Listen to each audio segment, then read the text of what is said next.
म्हणजे चांदीची प्रतिमा आहे। हा वा पांढरंग पावला खाण्याच्या अनेक ज्या शरीरासाठी महत्वाच्या आहेत, म्हणजे इथे चणे फुटाणे चालताना जे आपल्याला ताकद देतील अशा अनेक गोष्टी दिसतात इथे।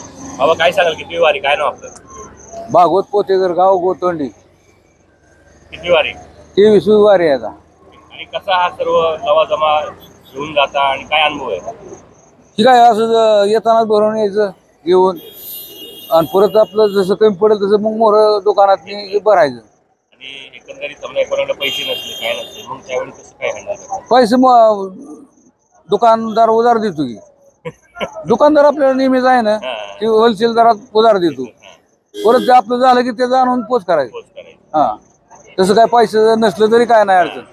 आता एवढा ह्यांना कागद दिसरा किती कागद आणा दिला आपल्याला, दिलाय का रुपया तरी अजून ती उपासनं कागद दिले आम्हाला इकायला त्या माणसाने आणि रुपया दिला नाही। आता नातपुत्यात द्यायचे ती पैसे। आता तुम्ही स्वतः म्हणजे हा व्यवसाय करताना किंवा माऊली सेवा करताना तुम्ही अनुभवलेली वारी काय सांगाल?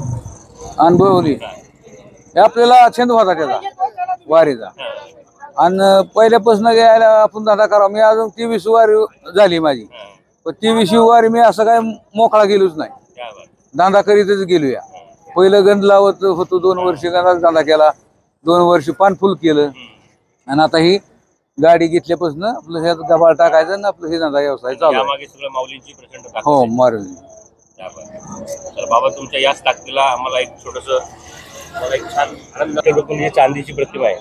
हा वा पांढरंग पावला